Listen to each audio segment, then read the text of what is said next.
Welcome to big TV digital live breaking news చూస్తున్నాం. మనం పశ్చిమ గోదావరి జిల్లాలో జరిగిన ఒక ఘటన ప్రస్తుతం ప్రజలందరినీ కూడా భయోందోళనకి గురి చేస్తుంది. అయితే పార్సల్ రూపంలో ఒక డెడ్ బాడీ కూడా దర్శనమిచ్చింది. ఇదంతా కూడా జగనన్న కాలనీలో ఇల్లు నిర్మిస్తున్న తులసి అనే మహిళకి ఇదంతా జరిగింది. అయితే క్షత్రియ సేవా సమితి దగ్గర ఆర్థిక సాయం ఇస్తానని చెప్పి క్షత్రియ సేవా సమితి వాళ్ళు ఒప్పుకున్నారు. దీంతో మొదటి విడత కింద కూడా సేవా సమితి వాళ్ళు టైల్స్ అందజేశారు. రెండో విడతలో పార్సల్ రూపంలో కూడా విద్యుత్ సామాగ్రి రావాల్సింది. దీనికి బదులుగా ఒక డెడ్ బాడీ దర్శనమిచ్చింది.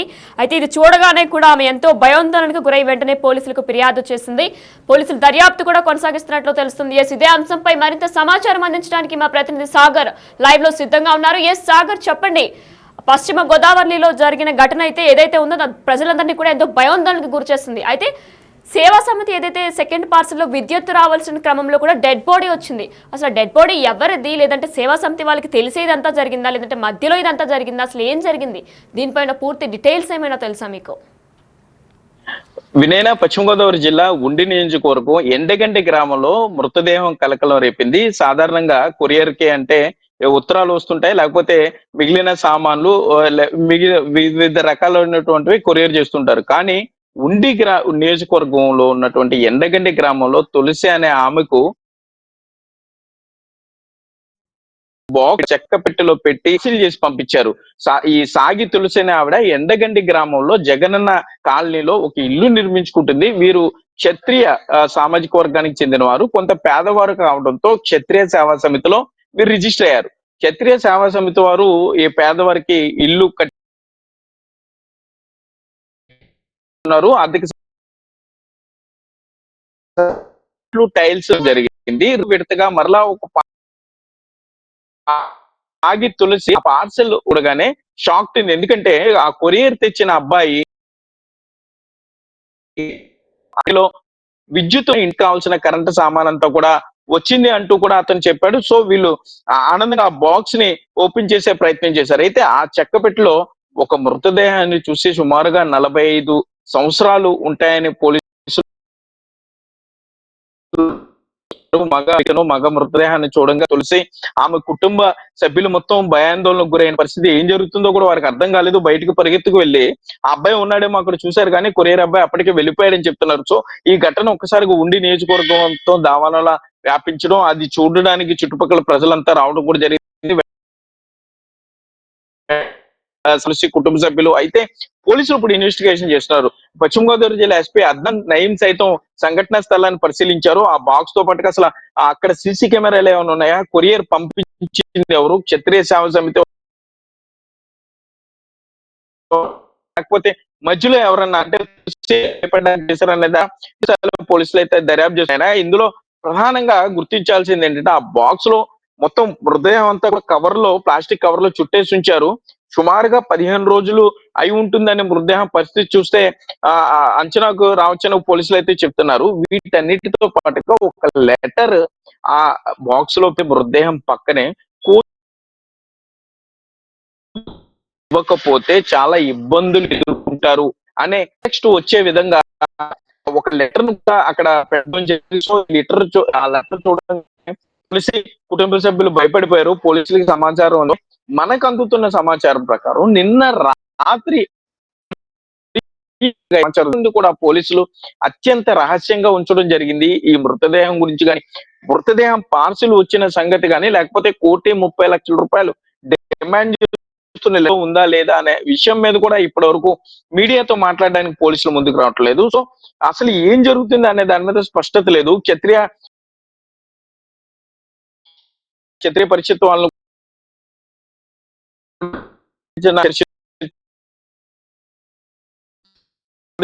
అన్నట్లుగా మనకు. సో అసలు మొదట వచ్చిన ఈ డబ్బు నుంచి కూడా పే చేస్తున్నారు. నిజంగా అక్కడ నుండి వీరికి సహాయం అందుతుందా, లేకపోతే కావాలని ఎవరన్నా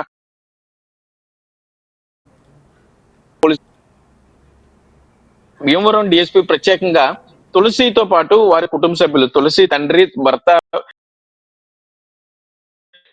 వారిని కూడా ఎంక్వైరీ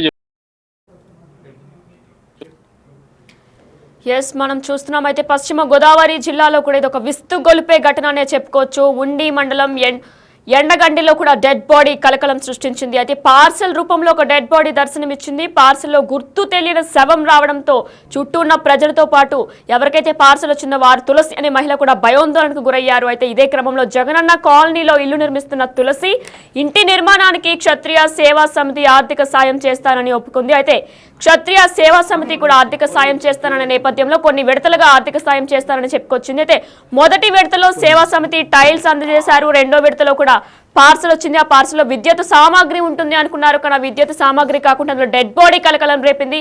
ఇదే అంశానికి సంబంధించి మరింత సమాచారం అందించడానికి మా ప్రతినిధి సాగర్ ఫోన్ ఇన్ ద్వారా సిద్ధంగా ఉన్నారు. ఎస్ సాగర్, చెప్పండి, అసలు డెడ్ బాడీలో ఒక లెటర్ కూడా ఉన్నట్లు తెలుస్తుంది. ఆ లెటర్లో అసలు ఏముంది? పశ్చిమ గోదావరి జిల్లా ఉండి మండలంలో డెడ్ బాడీ పార్సల్ కలపడం రేపింది.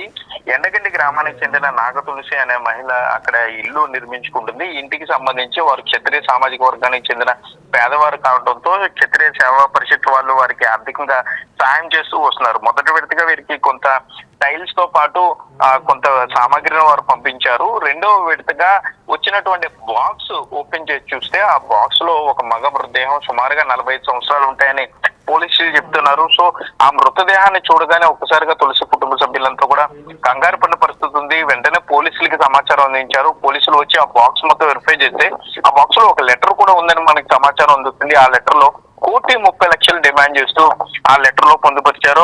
దాంతో పాటుగా ఒకవేళ అడిగిన అమౌంట్ ఇవ్వకపోతే చాలా ఇబ్బందులు ఎదుర్కొంటారంటూ కూడా ఆ లెటర్ లో ఉండటంతో తులసి కుటుంబ సభ్యులకి ఏం చేయాలో పాల్పోలేదు.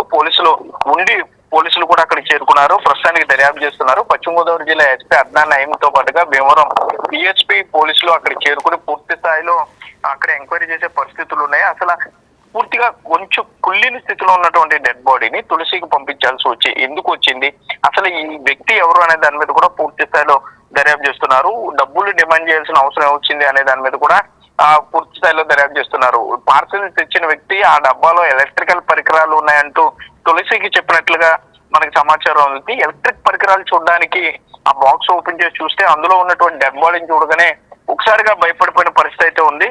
సో ఆ పార్సిల్ అసలు పంపించింది ఎవరు, తీసుకొచ్చిన వారు ఎవరు, సో అది కొరియర్ ద్వారా ప్రాపర్ ఛానల్ ద్వారా వచ్చిందా, లేకపోతే కావాలని ఎవరన్నా భయపెట్టడానికి చేశారా? ఎందుకంటే తులసి వాళ్ళు అక్కడ మధ్యతరగతి కుటుంబానికి చెందిన వారుగా చెప్తున్నారు. సో వారిని 1,30,00,000 డిమాండ్ చేసిన అవసరం వచ్చింది. సో అసలు దీనికి సంబంధించి వీళ్ళ భయపెట్టడానికి గల కారణం ఏంటి, ఈ చనిపోయిన వ్యక్తి ఎవరు అనే దాంట్లో పూర్తి స్థాయిలో అయితే కేసు నమోదు చేసి ఉండి పోలీసులు దర్యాప్తు చేస్తున్నారు. వినాయన అయితే సాగర్, క్షత్రియ సేవా సమితి వాళ్ళు వీరికి కూడా సహాయం అందిస్తున్నట్లు తెలుస్తుంది. మరి వాళ్ళు అసలు దీని మీద ఏమైనా స్పందించారా? అంటే వాళ్ళకి మాకు ఇది తెలిసే జరిగింది అంటున్నారా, తెలియక జరిగింది అంటున్నారా, అసలు ఏం జరిగింది అని వాళ్ళు ఏమైనా దీనిపై స్పందించారా? ప్రస్తుతానికి నాగ తులసి కుటుంబ సభ్యుల్ని విచారణ చేస్తున్నారు. అసలు ఈ పార్సిల్ ఎప్పుడు వచ్చింది, ఎవరు తీసుకువచ్చారు, ఏ సమయంలో వచ్చింది, గతంలో వచ్చిన పార్సిల్ ఏమేమి ఉన్నాయి, పార్సిల్ ఎవరి నుండి వచ్చింది అనే దాని మీద కూడా పూర్తి స్థాయిలో దర్యాప్తు చేస్తున్నారు. వీరు చెప్తున్న సమాచారం ప్రకారం క్షత్రియ సేవా సమితి వాళ్ళు సాయం చేస్తున్నారు కాబట్టి వారిని కూడా పోలీస్ స్టేషన్ కి అయితే పిలిపిస్తున్నారు. వారు వచ్చిన తర్వాత సో ఈ మొదటి పంపించిన పార్సల్, రెండోది పంపించిన పార్సల్ వారే పంపించారా, వీరిని భయపెట్టడానికి ఇంకెవరన్నా పంపించారా, అసలు వీరికే పంపించాల్సిన అవసరం ఏముంది అనే యాంగిల్ లో కూడా పోలీసులు దర్యాప్తు చేస్తున్నారు. ఎందుకంటే ఒక్కసారిగా నాగ తులసి కుటుంబ సభ్యులు పూర్తిగా భయపడిపోయిన పరిస్థితి ఉంది. బాడీ పూర్తిగా కుళ్ళిపోయిన మగ మృతదేహాన్ని చూడగానే ఒకసారిగా కంగారు పడిపోయారు. పూర్తిగా అది దుర్వాసన రావడం కూడా మొదలు పెట్టింది. ఆ రేకుల షెడ్ ఉన్నటువంటి ఇంట్లో ఆ బాడీని అట్లాగే ఉంచారు. పోలీసులు కూడా వివరాలు ప్రస్తుతానికి దర్యాప్తు స్థాయిలో ఉంది కాబట్టి దర్యాప్తు పూర్తయిన తర్వాత పూర్తి స్థాయిలో ప్రెస్ మీట్ పెట్టి విలేకరులకు మీడియాకి చెప్తామని చెప్తున్నా కూడా అసలు ముందుగా ప్రాథమిక సమాచారం చెప్పడానికి కూడా పోలీసులు ముందుకు రావడం లేదు. మరోపక్క అసలు ఏం జరిగిందనే దాని మీద చెప్పడానికి నాకు తెలుసు కుటుంబ సభ్యులు కూడా పూర్తిగా భయపడిపోయిన పరిస్థితుల్లో ఈ క్షత్రియ పరిషత్ వారి సభ్యులు, ఆ సేవా సంఘం సభ్యులు వస్తే మాత్రం వచ్చిన తర్వాతనే దీని మీద పూర్తి స్థాయిలో కొంత క్లారిటీ వచ్చే అవకాశం ఉంది. ఈలోపు అసలు ఈ మృతదేహం ఎవరిది అనే దాని మీద కూడా పోలీసులు పూర్తి స్థాయిలో అయితే దర్యాప్తు చేస్తున్నారు. వినయన right, thank you Sagar. Yes, మీరు చూస్తున్నారు బిగ్ టీవీ డిజిటల్ లైవ్ లో కూడా పశ్చిమ గోదావరి జిల్లాలో కూడా ఒక దారుణం చోటు చేసుకుంది. ఇది ఒక కలకలం విషయమైనా చెప్పుకోవాలి. ఎందుకంటే ఉండి మండలం ఎండగడ్డిలో కూడా ఒక డెడ్ బాడీ కలకలం రేపింది. పార్సల్ రూపంలో దర్శనం ఇచ్చింది. అయితే క్షత్రియ సేవా సమితి వారు తులసి అనే మహిళకు ఆర్థికంగా సాయం చేస్తామని చెప్పుకొచ్చారు. మొదటి విడతలో కూడా వాళ్ళు సేవా సమితి వాళ్ళు టైల్స్ అందజేశారు. రెండో విడత పార్సల్లో విద్యుత్ సరఫరా ఎలక్ట్రానిక్ ఐటమ్స్ వస్తాయని చెప్పి భావించారు. కానీ రెండో విడతలో విద్యుత్ సామాగ్రికి బదులు కూడా మృతదేహం దర్శనమిచ్చింది. ఆ మృతదేహం డెడ్ బాడీ పక్కన ఒక లెటర్ కూడా దర్శనమిచ్చింది. ఆ లెటర్ లో మీరు ₹1,00,00,000 ఇవ్వాలి, లేదంటే మిమ్మల్ని బెదిరిస్తున్నామని చెప్పినట్టుగా కూడా ₹1,00,00,000 మీరు మాకు అందజేయాలని చెప్పేసి ఆ లెటర్ లో ఉంది. దీనికి భయోందనకు గురైన తులసి అనే మహిళ వెంటనే పోలీసులకు ఫిర్యాదు చేసింది. ఈ ఫిర్యాదుతో వెంటనే దర్యాప్తు కూడా కొనసాగిస్తున్నారు పోలీసులు. అసలు డెడ్ బాడీ ఎవరు పంపించారు, మధ్యలో ఏమైనా మిస్లీడ్ అయ్యిందా, ఎక్కడి నుంచి అసలు డెడ్ బాడీ వచ్చింది, ఎవరిదా డెడ్ బాడీ అనే రీతిలో కూడా పోలీసులు దర్యాప్తు చేపడుతున్నారు. అయితే మరికొద్దిసేపట్లో కూడా ఇదంతా కూడా బయటకు వస్తుంది. అసలు డెడ్ బాడీ ఎవరిది, ఎవరు పంపిస్తున్నారు, ఇదంతా కావాలనే చేస్తున్నారా, మధ్యలో ఇంకెవరైనా వ్యక్తులు సహకారం ఉందా, ఎవరు అసలు దేనికి గురించి డెడ్ బాడీని వీళ్ళింటికి పంపించారు అనే రీతిలో కూడా దర్యాప్తు కొనసాగుతుంది.